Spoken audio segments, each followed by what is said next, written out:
Hey guys, it's Melissa here from melissaoatman.com. Welcome to Awaken Your Inner Awesomeness, a podcast dedicated to spirituality and self-improvement.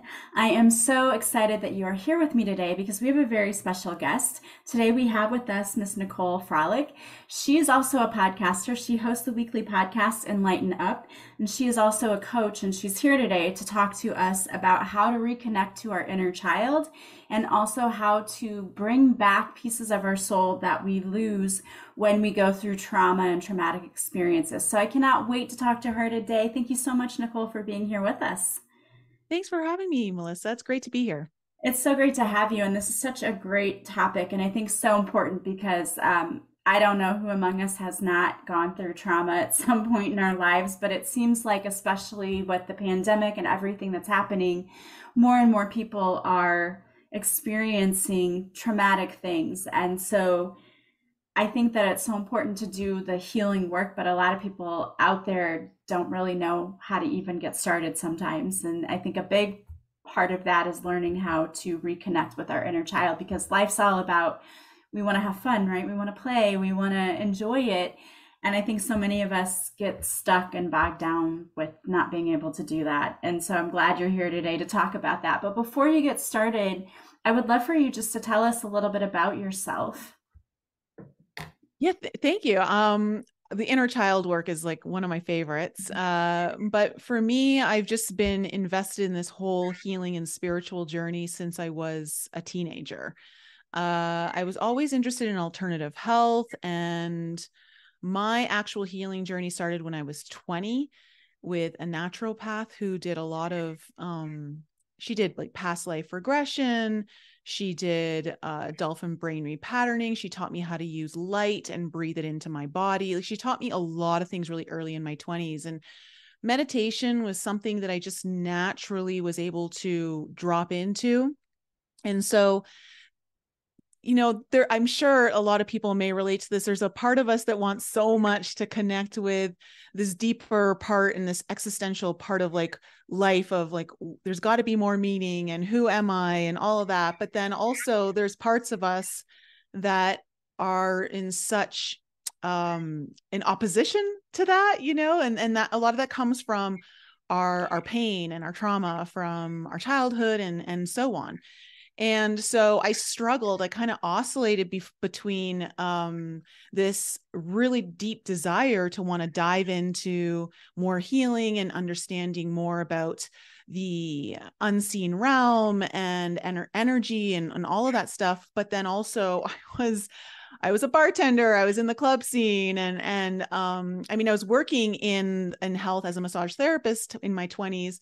But so I kind of had this very almost like a bipolar kind of life going on, and there was just this big struggle. And I remember, actually, this isn't something I've talked too much about, but I remember because I now know, because of a lot of my trauma earlier in my life, I drank a lot with my friends. And it wasn't like I would drink throughout the week, but when we go out on the weekends, and I would drink, and loved to do that. And I was always so worried that if I went on my healing path, that mean I'd have to give up maybe having fun or maybe having a glass of wine. And I remember in my mid 30s that actually being something very difficult for me to kind of come to terms with.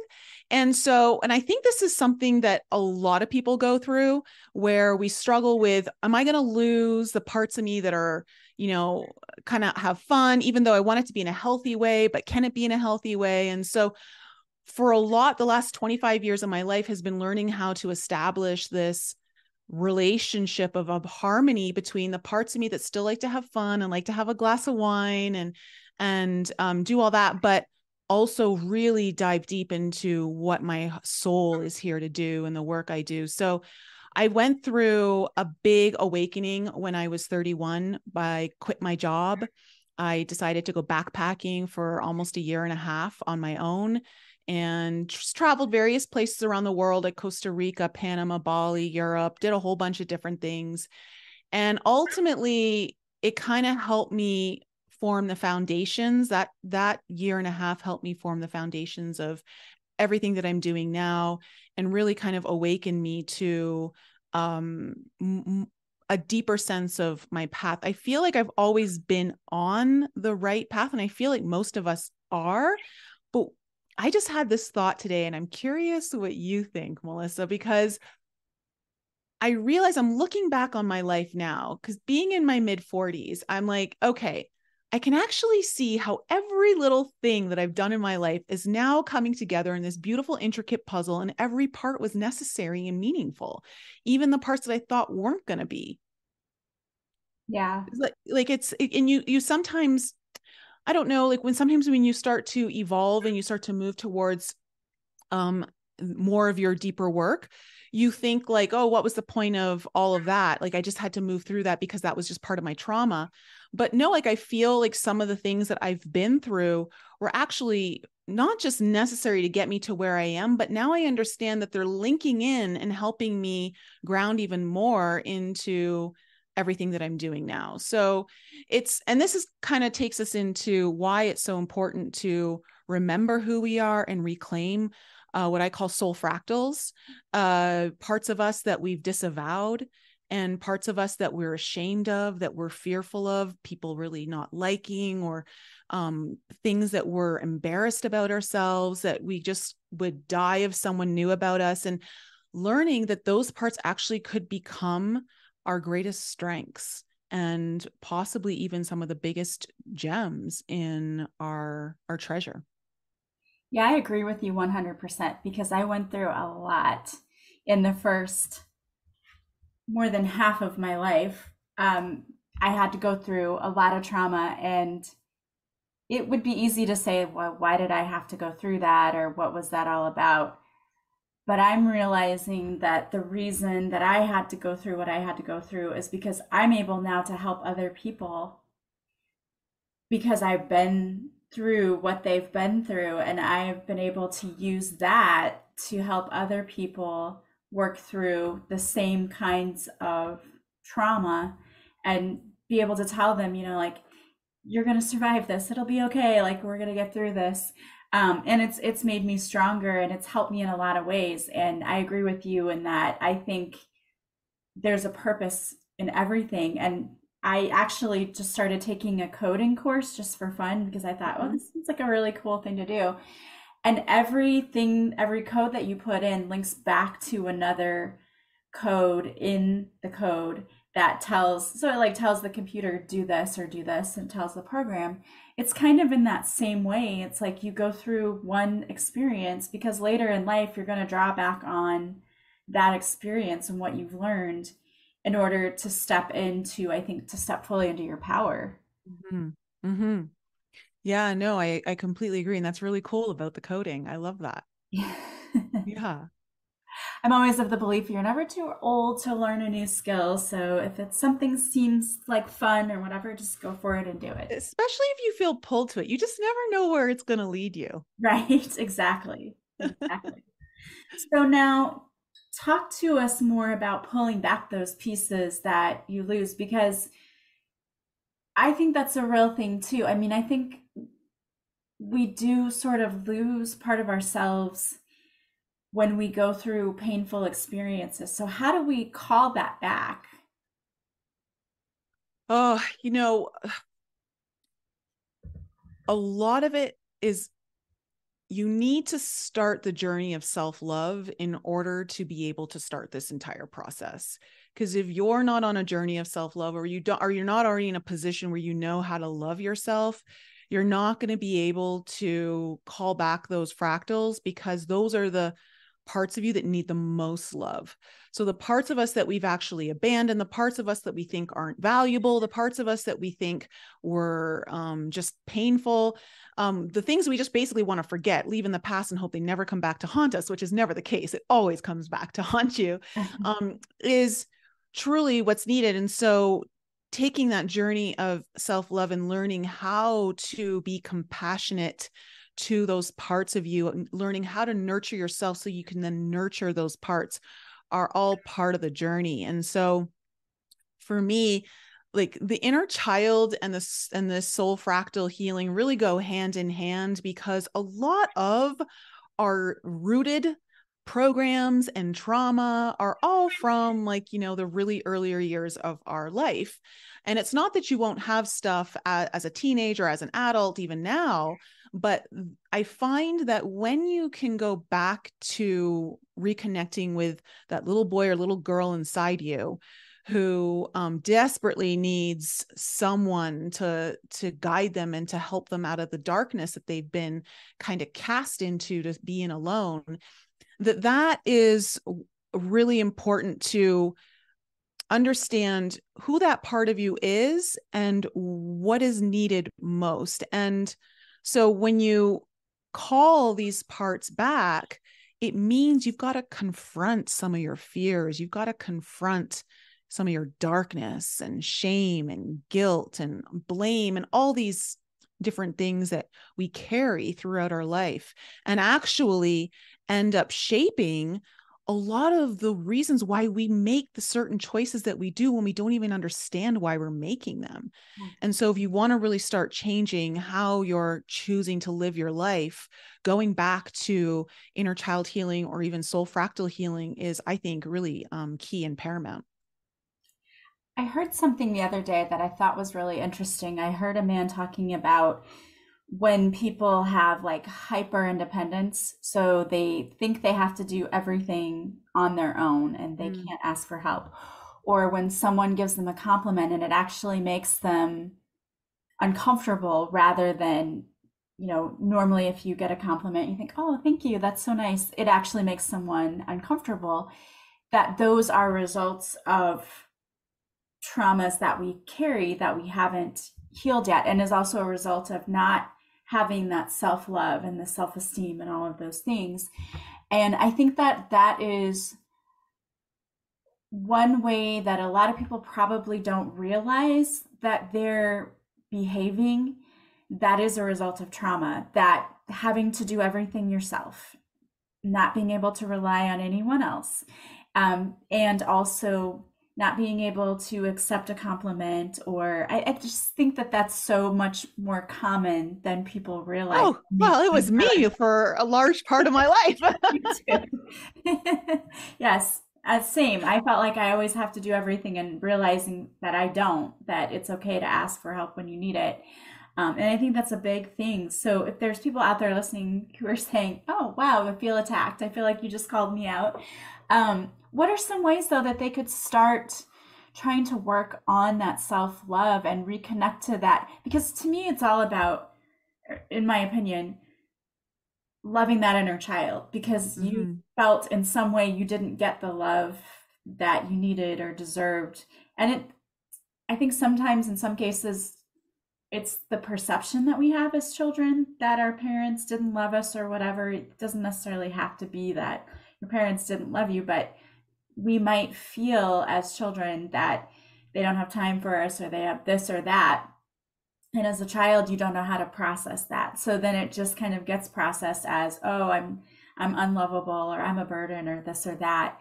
So how, as an adult, can someone then go back and try to love that inner child and reconnect to that inner child in order to heal that inner child?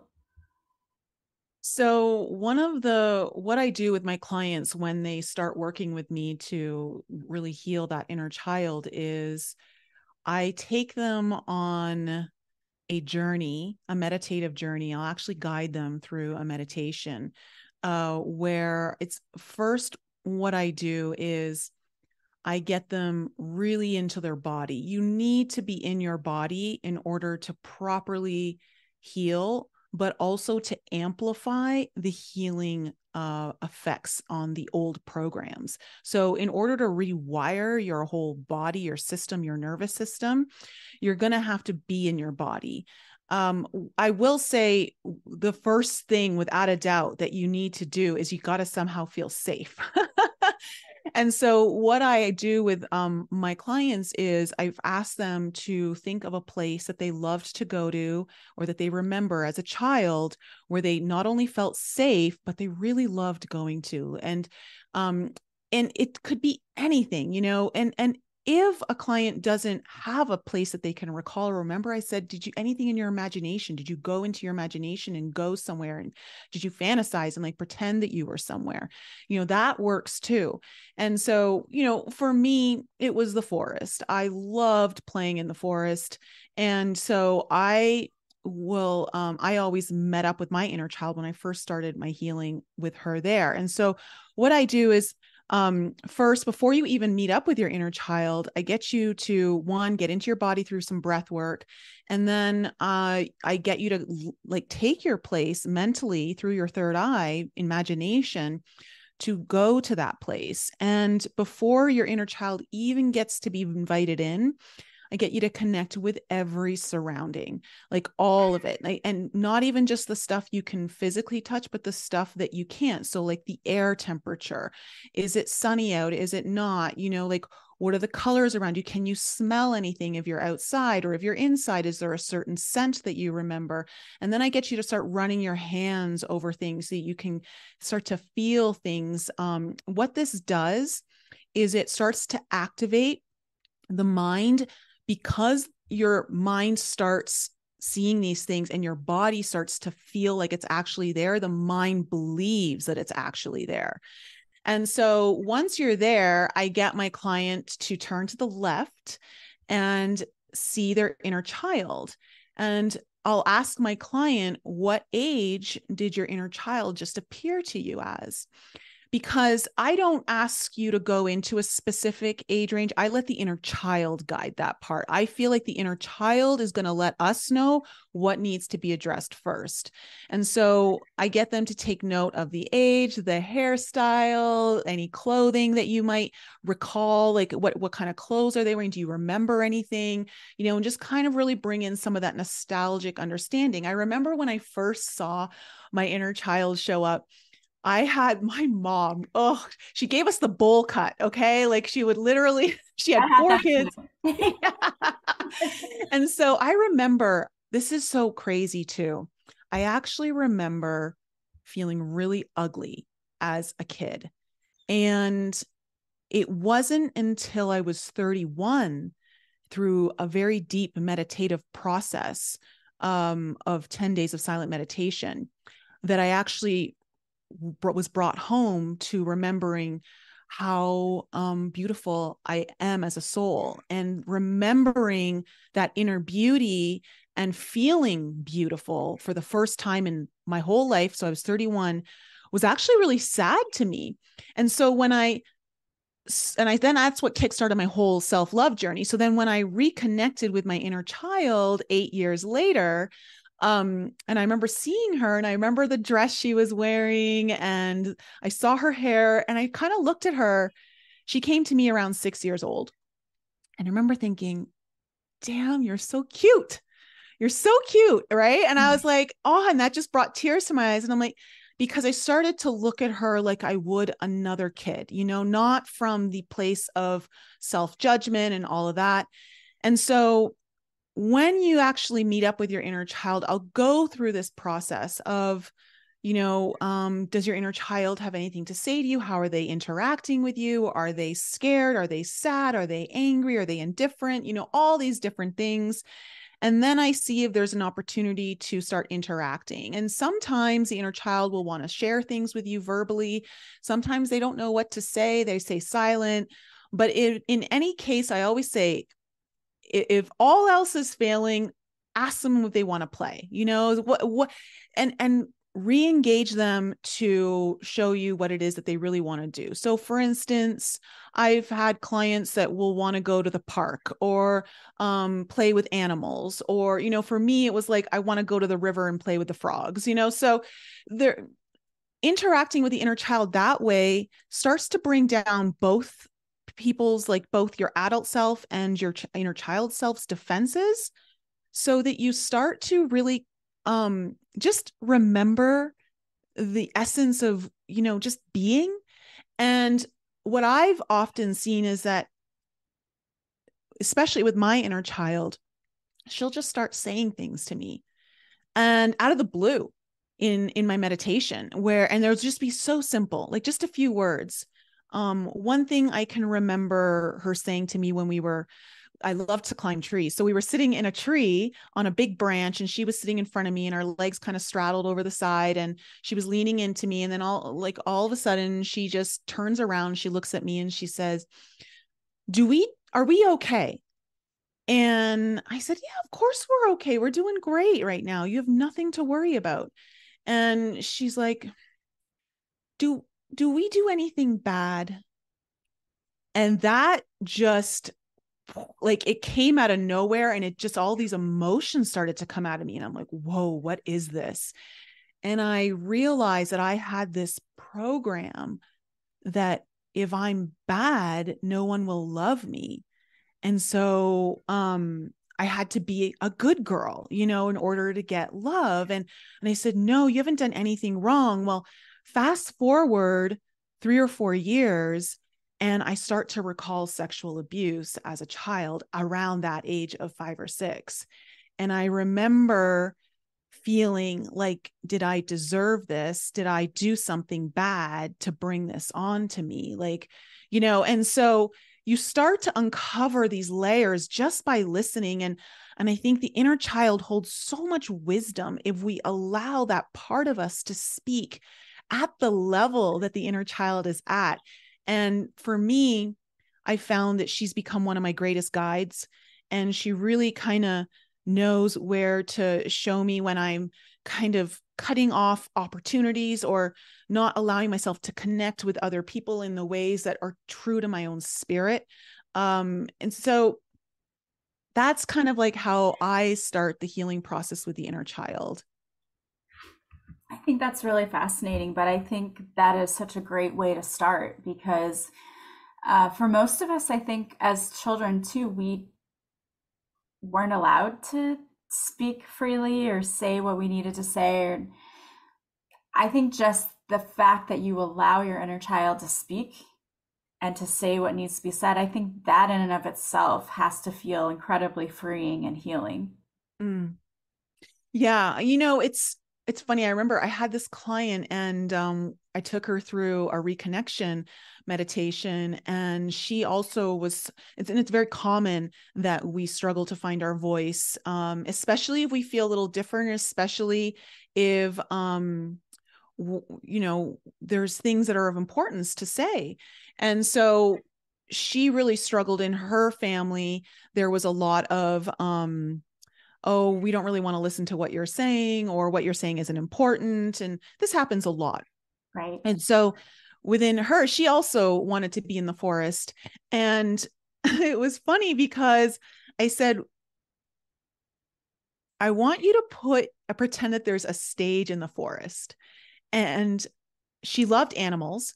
So I said, call in all the animals of the forest and have them kind of watching her on the stage, and give her a microphone and tell her that whatever she wants to say, everyone is listening and everyone is excited to hear what she has to say.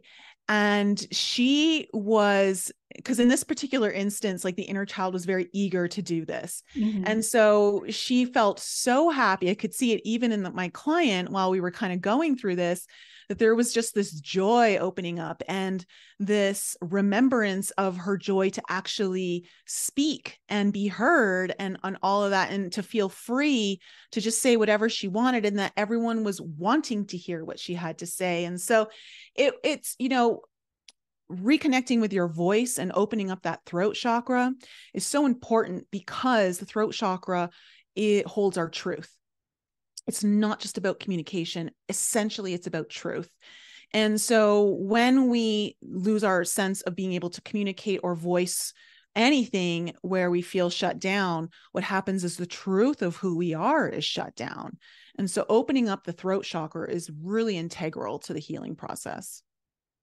Yeah, it definitely is. And the one thing that I feel like I notice with my clients too is when they don't feel safe to speak up, they're not speaking their truth, they tend to get stuck in a lot of different areas of their lives. They get stuck in relationships where they don't feel noticed or appreciated or valued. They get stuck in jobs again where they don't feel fulfilled, they don't feel valued.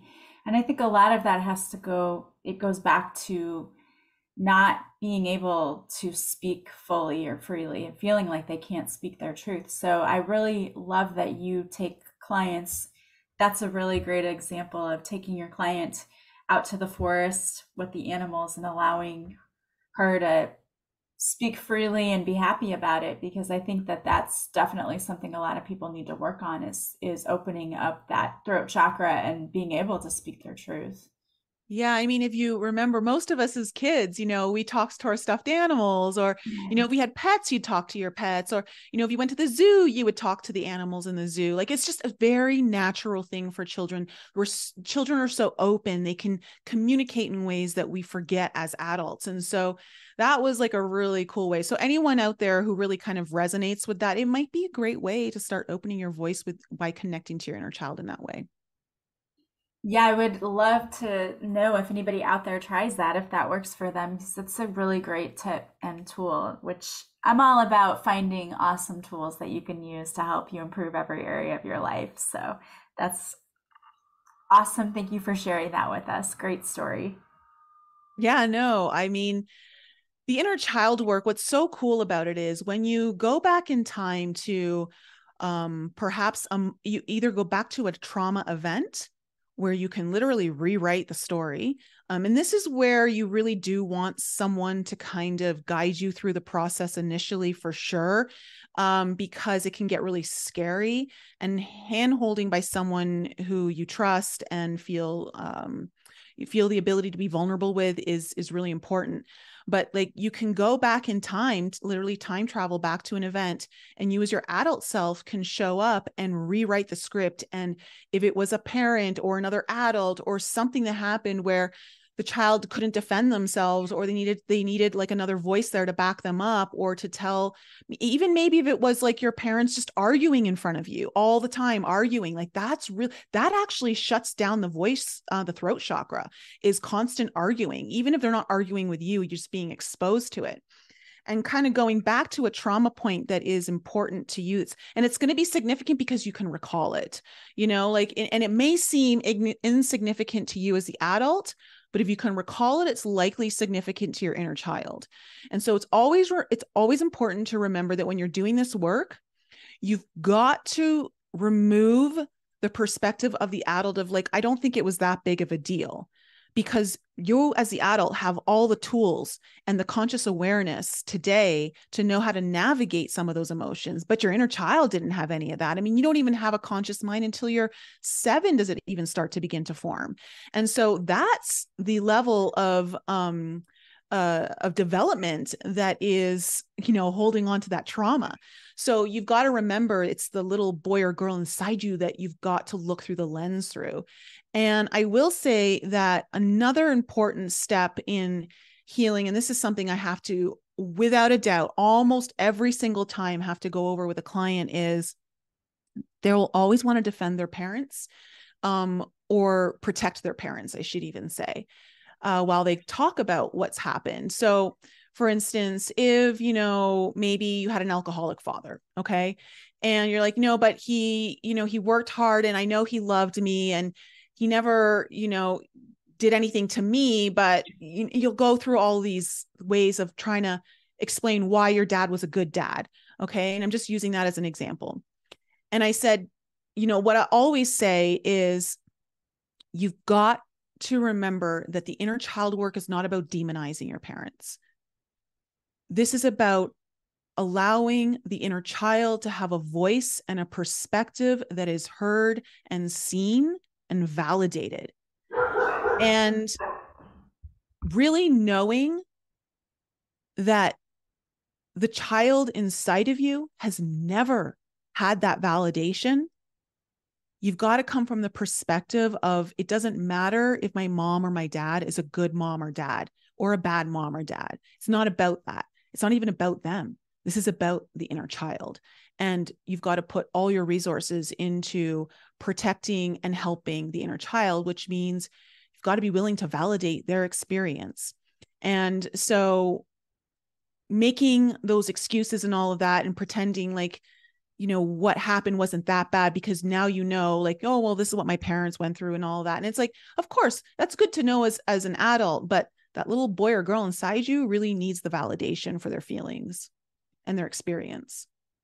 Yeah. And, I think it's important to understand too that in many cases, parents tried to do the best that they could, Of but they course. came from situations too that maybe weren't the best. And a lot of times parents do what their parents did. And so even if it's not the best parenting style, I mean, we don't get classes on parenting. That would be fabulous if you did, but we don't. And so people need to understand that it isn't about trying to make your parents out to be bad people, because I don't think that they are. And I think it's just one of those things that we come here and it's like you have this great plan. You're going to come here and you're going to do all these things. And then we get here and it's like, oh, what plan? And things just happen. But it is important to go back and do that inner healing and the healing of the inner child. I think it's so important. Yeah, I think the hardest emotion for people to move through is anger. And, like I've got a fantastic relationship with my dad now. I love him so much. And he did such a good job as a dad in the best way that he knew how, but he wasn't perfect and he had his own faults. And there were certain things that I remember as a kid that really hurt me. And I had to be willing to get angry at him in some of my healing in order to get to the place where I can now like love him so deeply and exactly for who he is and not need to change him as a dad and to love both his faults and his achievements as a father. And so, but you can't get there by faking it. You get there by total acceptance. And the only way you can go and get to total acceptance of someone else is total acceptance of you, which means you've got to accept the fact that there might be some anger in there that you got to feel and you have to release it. And so I think like there's just so much we learn through this whole process of healing and validating our own experiences. Like there's no way we can learn how to use our anger in a healthy way if we're not willing to confront it from its unhealthiest point of view. Yeah, and you have to get those emotions out because they don't go anywhere. They just stay trapped in the body, which then in turn can turn into illness and self-sabotaging behaviors too. Oh, yeah, totally. It really does. It's like I'm hosting a retreat in 2 weeks, and my girlfriend who's flying in to help me facilitate, it's so cool because we're going to be doing a lot of this soul fractal reclamation at the retreat, and we're going to be working with trauma. And so she just called me the other day and she's like, I got to tell you, something happened to me last night. I said, what? She goes, I was on my bike. She lives in New Zealand. She was on my bike and I got hit by a car at like 50 miles an hour. And I'm like, what? And I'm like, oh my God, are you okay? Like, and she's like, no, I'm totally fine. She goes, I think I had to like help the driver, work through some of his trauma of hitting me. And she goes, but here's what's really cool. She goes, because I heard this the other day and I utilized it. And she goes, this is why we do all the work. This is why we train ourselves. And you know, she goes, all trauma is stored. It can't be trauma if it's not stored in the body. Right. So if you don't allow it to, if you move through the trauma and you start healing it as it happens, it can't get stored in your body, which means it's not trauma. It's just pain. And then you release it. And so that's so cool. So what she did was she just kept talking to her body. She's like, okay. And she started moving through it all and she felt it. And she's like, okay. And she started looking at everything just from a different perspective. And I thought it was so cool. She's like, I woke up today and my body barely even hurts. She goes, I feel really great. And I'm like, because you didn't hold on to it. So it's not storing anywhere in your body, which is really cool. And I remember I dated this guy last year and he was telling me how he's a total adrenaline junkie and of course gave his mother all the heart attacks in the world that a guy could do when he's a kid. Basically, I remember he was 2 and he climbed a ladder to the top of the roof and was just sitting up there when the mother came out to look for him. And she's like, how did you get up there? She's like freaking out. but I think he broke his arm when he was, I don't know, 6 or 7 years old. And he says, I go, did it hurt? Oh my gosh, like that's a big break. He goes, yeah. He goes, but to be honest, it didn't hurt. I didn't think anything of it until I looked around and saw everyone else's reaction. And then I started like going, oh, what happened to me? And that's how we are with a lot of our pain, is like we're taking on these collective programs, or projected programs that have been instilled in us through parents, what we've seen on TV, friends, everything. And we take those on and we reenact them, when really we have the opportunity to look at things from a completely different perspective, which will totally change our reality and then change the way our body responds to everything. It's so true. And I hope your friend is okay. Yeah, no, she's okay. She's coming. She's totally good. Good. That's a great example, though. I mean, it's so true. If we, a lot of times, I think, hold on to things that then cause us to suffer, when if we just work through the emotion and then learn how to be able to get angry, then forgive, and then be able to work through to let it go, we would be so much better off. Yeah. Yeah. It's very important to learn the process of letting go. And that is so hard for anyone out there who's probably like you and I, because I get the sense that you and I are probably really similar in that we're type A personalities, we love to do, push, like, don't worry, I got it. I'll take care of it. Don't worry. Just give it to me. I'll handle it, Yeah. and learning to let go is what I'm finding one of the most powerful parts of this entire journey. Yeah, it definitely is. And it's a difficult thing to do if you're not used to doing it, for sure. Yeah. Yeah.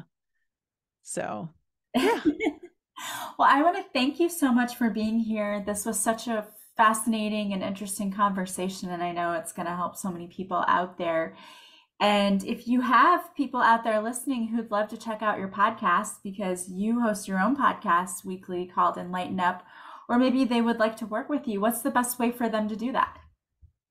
They can find me at my website, NicoleFrolick.com, or through all my social media, which is just my name, Nicole Frolick, Instagram, YouTube, TikTok. But if my podcast is called Enlighten Up, and it comes out every Tuesday evening.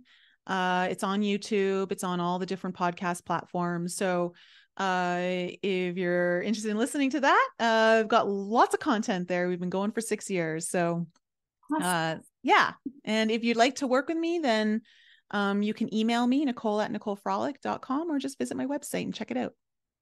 And we'll have all those links in the show notes too. So if you're listening while you're driving, just go back to this later in the show notes and you can click on the links to get to the podcast and the website and all of the social media links. So thank you again for being here with us today. I really, truly appreciate you being here and what you do, because I think it's so incredibly important. Thank you, Melissa, for having me. It was a pleasure. I want to thank you guys for being here with us today as well. As always, we can't do this podcast if we have no one here listening. So I really appreciate all of you out there. If you like this podcast, please subscribe. Please leave a positive review from wherever you're listening. And as always, the greatest compliment you can pay me is to share this podcast with those you think might benefit. If you want to join my Patreon page, you can join with a free trial and you can see the video of this interview. I'd love to have you over there. Plus, we do a free card reading each week, and it's such a fun and supportive group. The link is in the show notes if you want to join with a free trial. I'd love to see you over there. As always, I hope you guys have a beautiful day from wherever you're listening. I'm sending you so much love and light, and I will talk to you soon. Bye, guys.